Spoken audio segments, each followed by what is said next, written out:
foi a de saber, quando se diz um olhar sobre a sociedade, se o que se pretendia seria um olhar sobre a sociedade portuguesa, se um olhar mais abrangente sobre a sociedade europeia, por exemplo, ou da União Europeia, ou sobre, eventualmente, a sociedade, a nível da sociedade do mundo em que vivemos. E esta questão colocou-se porque na era da globalização em que vivemos, torna-se difícil que as sociedades estejam isoladas. Isolar as sociedades.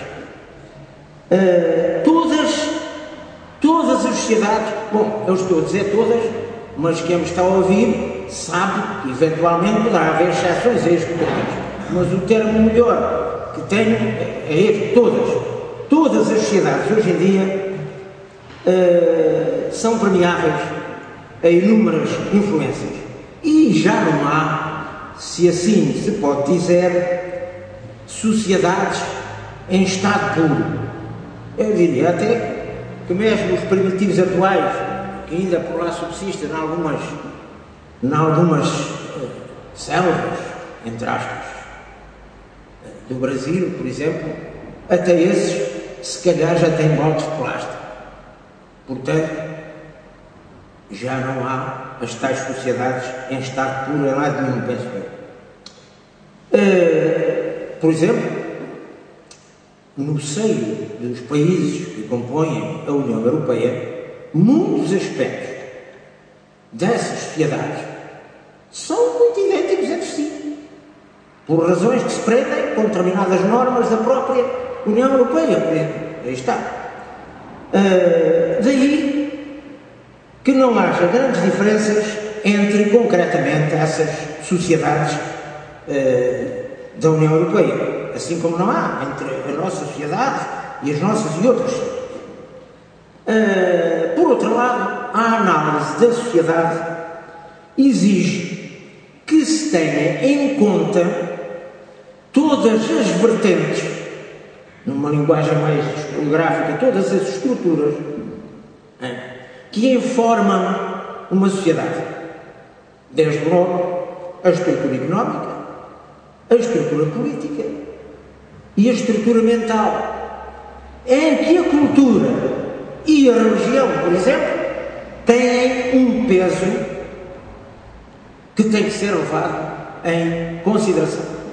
Portanto, analisar profundamente a sociedade tinha que nos conduzir a descermos a estes aspectos: a economia, a política e a mentalidade, que, como é evidente, não poderei fazê-lo nesta pequena resenha. Mas são estes elementos todos que dão forma à sociedade, e para fazer o retrato de uma sociedade temos que tê-los todos em conta. Isto foi uma espécie de introdução.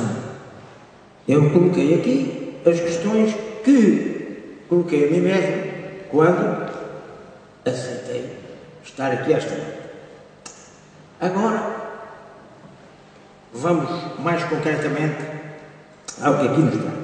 Desde muito cedo que o ser humano concluiu que estava condenado, entre comas, a viver coletivamente, a viver em grupo, ou seja, a viver em sociedade. É que a sua sobrevivência dependia disso, do facto de viver em coletivo, em sociedade. E, de facto, desde os tempos da economia recoletora, do Paleolítico, até aos nossos dias, que o homem vive em grupo. Pode ser em grupos mais pequenos, em grupos mais alargados, mas vive em grupo. As características dessa vivência em grupo. E nós hoje também vivemos em sociedade, portanto vivemos em grupo.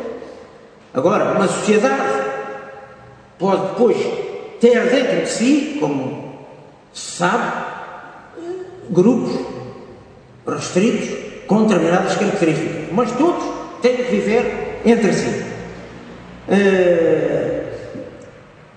No Paleolítico, como se sabe, não havia propriedade privada, tudo era de todos ou nada era de ninguém.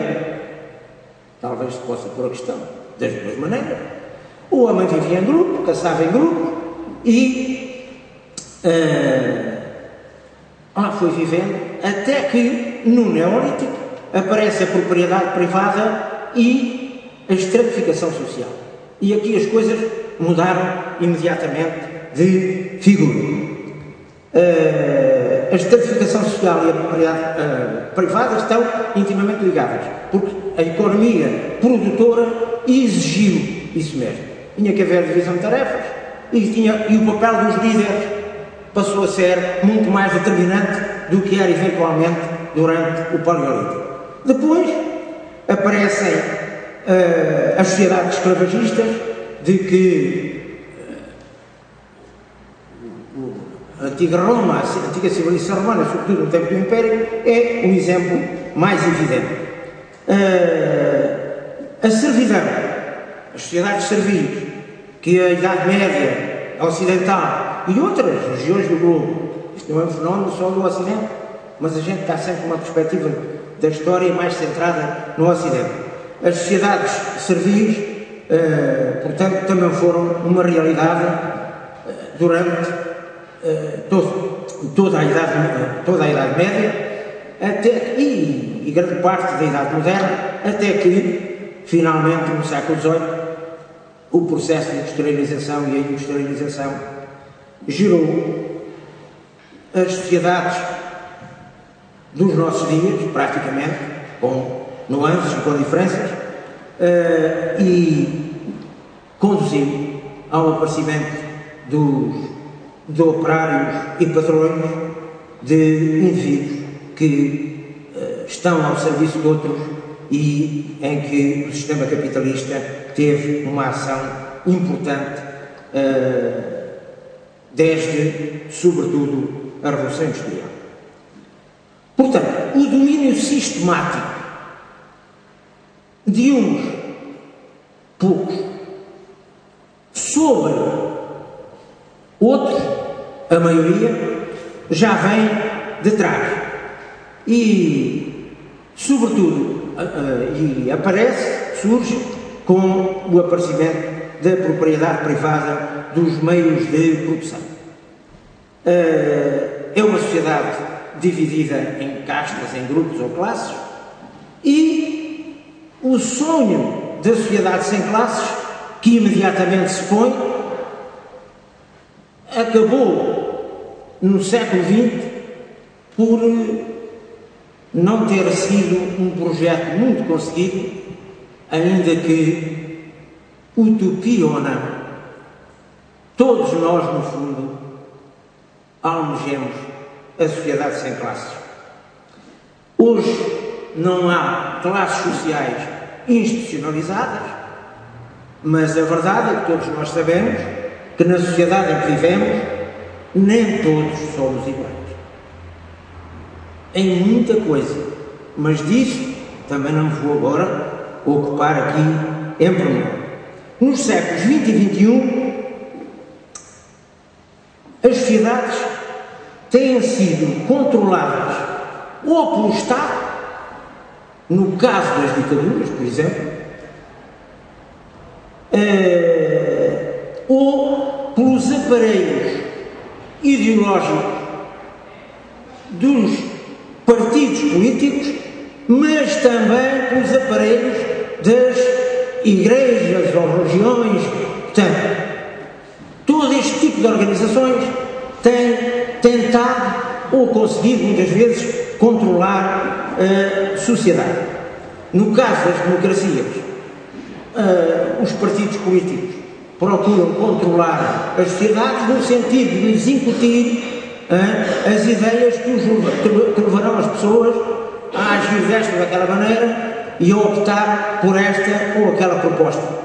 Por conseguinte, há aqui, quer queiramos, quer não, um certo controle ou tentativa disso das sociedades por parte das forças políticas